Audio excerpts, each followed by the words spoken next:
Hello అండి, వీడియోలో March April 2025లో జరిగిన C20 regulation EC 305 network analysis subject నుండి 14th B క్వశ్చన్ ప్రాబ్లం చూద్దామండి. రిమైనింగ్ ప్రాబ్లమ్స్ అన్నీ కూడా మన ఛానల్లో ఆల్రెడీ ఉన్నాయి. ఎవరైనా చూడని వాళ్ళు ఉంటే ఒకసారి చూసుకోండి. 14th B వచ్చి a function given by f of s equal to 250 by s plus 100 into s plus 50 in s domain. Find f of t by using Heaviside formula.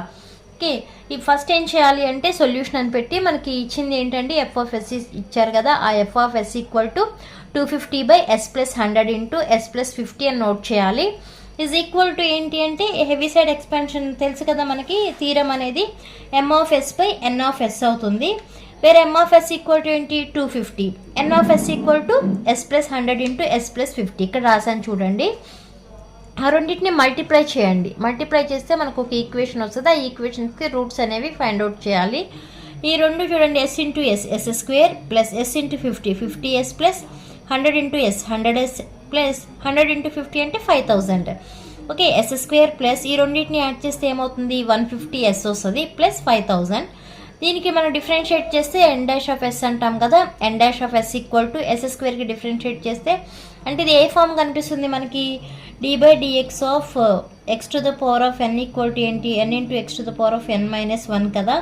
అలా వేసుకుంటే ఈజ్ ఈక్వల్ టు ఎంత వస్తుంది మనకి 2x వస్తుంది. Okay, ఇలా అలానే ఇక్కడ yes square కాబట్టి 2s వస్తుంది ప్లస్ ఇక్కడ కాన్స్టెంట్గా డిఫరెన్షియేట్ చేస్తే 0 అయిపోతుంది. ఇక్కడ 150కి డిఫరెన్షియేట్ చేస్తే ఎలా రాస్తామంటే ఇక్కడ 150 కాన్స్టెంట్ కాబట్టి ముందు రాసుకుని D by DS of S అని రాస్తాము. D by DS of S value 1 కాబట్టి 1 ఇంటూ 150 అంటే 150. ఫైనల్గా ఈ ఎన్ ఆఫ్ ఎస్కి డిఫరెన్షియేట్ చేస్తే ఎన్ డాష్ ఆఫ్ ఎస్ ఈక్వల్ ఎంత వస్తుంది 2s ప్లస్ 150 వస్తుంది. ఓకే, ఇప్పుడు మనం రూట్స్ అనేవి ఫైండ్ అవుట్ చేయాలి. దేనికి ఈ ఈక్వేషన్కి రూట్స్ ఫైండ్ అవుట్ చేస్తే ఏమొస్తుంది మనకి 100 ఒకటి, అలానే అంటే ఎస్ ప్లస్ 100 ఒకటి వస్తుంది. ఆల్రెడీ ఇక్కడ ఉన్నాయి కదా అవే రూట్స్ ఎస్ ప్లస్ 50. అప్పుడు ఎస్ ఈక్వల్ టు ఏమవుతుంది మైనస్ 100 ఒకటి అవుతుంది. నెక్స్ట్ ఇంకోటి ఏమో ఎస్ ఈక్వల్ టు మైనస్ 50 అవుతుంది. అవే రూట్స్ అవుతాయండి. అవే ఇక్కడ రాసాం చూడండి. Also the roots a1 and a2 of N of S. అంటే ఈ ఎన్ ఆఫ్ ఎస్కి రూట్స్ ఇవే కదా. అవి ఏంటి అంటే మనం a1 a2 అని రిప్రజెంట్ చేసాం కాబట్టి ఇక్కడ ఆల్రెడీ చెప్పాను కదా ఎస్ ఈక్వల్ టు మైనస్ 100 ఒకటి, ఎస్ ఈక్వల్ టు మైనస్ 50 వస్తుందని. అదే ఇక్కడ నోట్ చేసాము. a1 ఈక్వల్ టు మైనస్ 100, అలానే a2 ఈక్వల్ టు మైనస్ 50. మనం ఏం ఫైండ్ అవుట్ చేయాలి, ఎఫ్ ఆఫ్ టీ అనేది ఫైండ్ అవుట్ చేయాలి. ఎఫ్ ఆఫ్ టీ అంటే inverse Laplace transform of F of S కదా. అదే ఇక్కడ రాసాము F of tea equal to inverse Laplace transform of F of yes.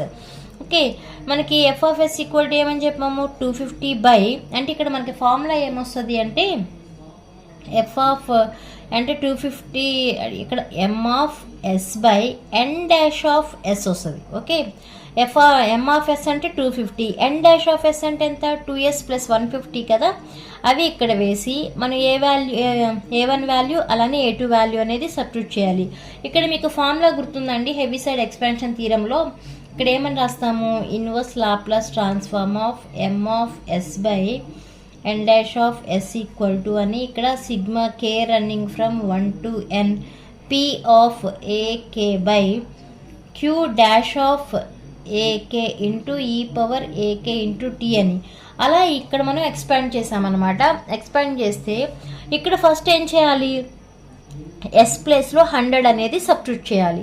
ఇక్కడేమో ఎస్ ప్లేస్లో మైనస్ 50 అనేది సబ్స్టిట్యూట్ చేయాలి. ఒకసారి సబ్స్టిట్యూట్ చేయండి. ఇక్కడ ఏముంది 250 బై 100 అంటున్నా కదా, మైనస్ 100 అనేది సబ్స్టిట్యూట్ చేయాలి. 2 ఇంటూ మైనస్ 100 అంటే ఏమవుతుంది మైనస్ 200 ప్లస్ 150 అంటే 250 బై మైనస్ 50 వస్తుంది. ఇదే ఇక్కడ నోట్ చేస్తాను చూడండి, into e power minus 100t plus ఇక్కడ ఎస్ ప్లేస్లో మైనస్ 50 సబ్స్టిట్యూట్ చేస్తే ఏమవుతుంది మైనస్ 100 అవుతుంది. మైనస్ 100 ప్లస్ 150 అంటే ప్లస్ 50 కదా.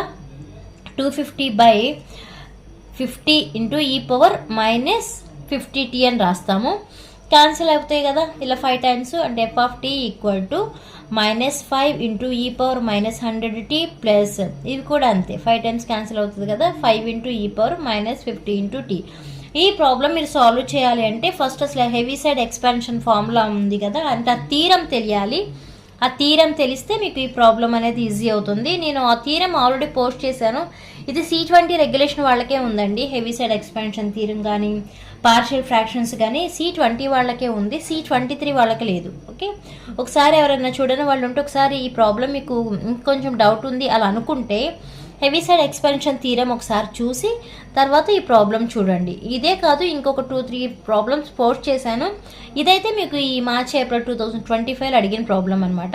రిమైనింగ్ అన్నీ కూడా మన ఛానల్లో ఉన్నాయండి. నెక్స్ట్ C23 రెగ్యులేషన్ వాళ్ళే కూడా ఒకసారి చూసి ఏమన్నా ఛానల్లో లేకపోతే పోస్ట్ చేస్తాను. ఓకే, ఈ వీడియో మీకు అర్థమైతే లైక్ చేయండి, షేర్ చేయండి, అలానే సబ్స్క్రైబ్ చేయండి. Thanks for